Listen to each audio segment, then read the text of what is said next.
Oi gente, tudo bom? Meu nome é Renata e eu sou tutora de História aqui do Feynman e hoje eu vim falar com vocês sobre Grécia Antiga. Bom, essa matéria vai ser dividida entre duas videoaulas, uma que vai sair na terça-feira, dia 27 de abril, e outra que vai sair na quinta-feira, dia 29 de abril.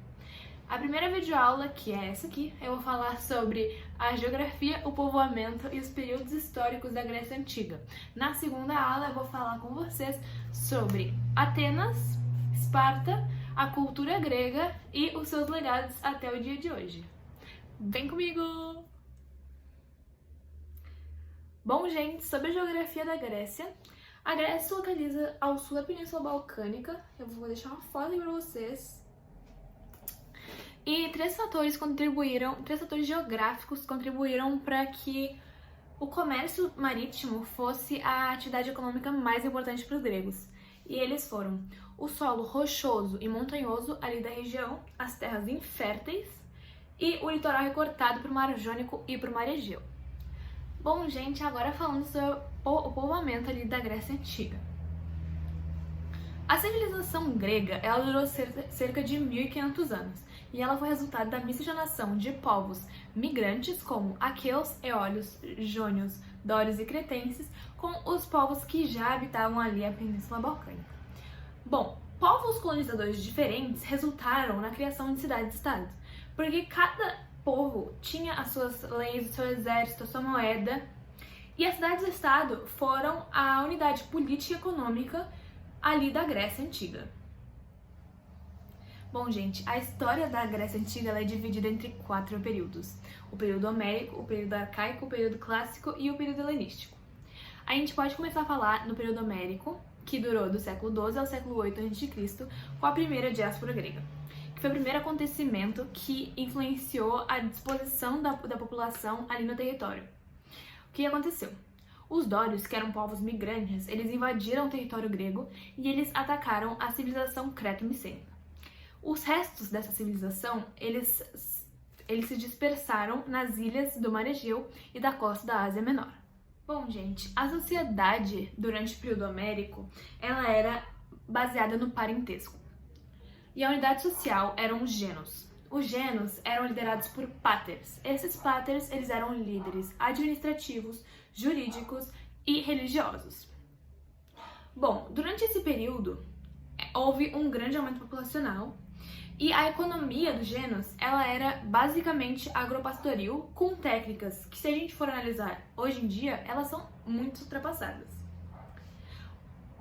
O que aconteceu? Esse aumento populacional com essas técnicas ultrapassadas acabou levando à falta de alimentos para a população.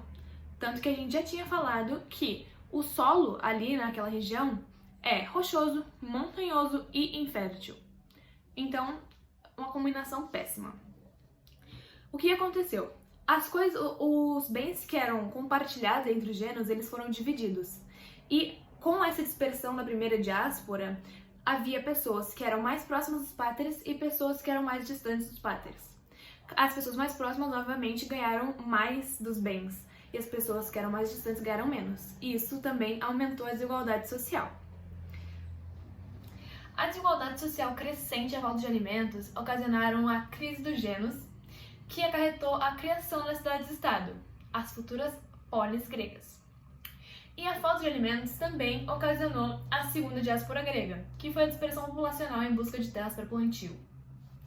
Com esses dois fatores, a gente acaba o período homérico e vai para o período arcaico.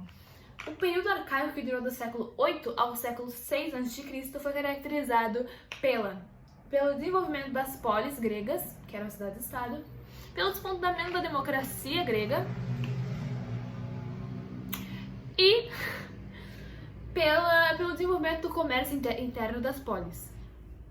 Bom, as polis gregas elas já eram equipadas com praças centrais chamadas ágoras, onde os cidadãos gregos discutiam política. Lembrando que a cidadania grega era totalmente restringida a homens maiores de 18 anos que eram gregos de nascença, de pai e mãe grego. Depois de algumas reformas políticas em Atenas, que levaram à expansão da democracia entre as polis gregas, essas reformas a gente vai ver na próxima aula, houve o fim do período arcaico e o início do período clássico. Como eu já disse, ele foi marcado por uma expansão democrática entre as polis gregas. E ao mesmo tempo que essa expansão estava acontecendo, houve um fortalecimento do Império Persa, o que levou os persas a quererem peitar os gregos pela hegemonia territorial, ali do sul da Península Balcânica. As guerras travadas nessa batalha entre gregos e persas foram chamadas de guerras médicas. Essas guerras médicas ocorreram em 3 batalhas. A Batalha de Maratona, a Batalha de Salamina e a Batalha das Termópilas. Essas batalhas aí são bem famosas, são retratadas até pelos filmes 300, 1 e 2. Não sei se vocês já viram, mas assim, recomendo muito para poder, né, estudar e se divertir um pouco ao mesmo tempo. Bom, para fazer uma frente única contra os persas, os gregos fizeram a Confederação de Delos. Todas as polis gregas e Atenas e Esparta se uniram nessa confederação e derrotaram os persas. Mas depois da derrota dos persas, os atenienses continuaram se beneficiando sobre essa confederação, ou seja, os impostos arrecadados foram totalmente voltados para o benefício próprio da polis. Então houve, nesse período também, uma grande ascensão filosófica, arquitetônica, artística em Atenas. E Atenas estava ocupando naquele momento a hegemonia ali sobre o território grego. Bom, Esparta e mais algumas polis não ficaram muito satisfeitas e formaram a Liga do Peloponeso. Então a Confederação de Delos, que era liderada por Atenas, com algumas cidades-estado que eram aliadas de Atenas, contra a Liga do Peloponeso, que era liderada por Esparta, com cidades-estado que não estavam gostando da situação hegemônica de Atenas, travam a Guerra do Peloponeso, que é tão conhecida por todos nós.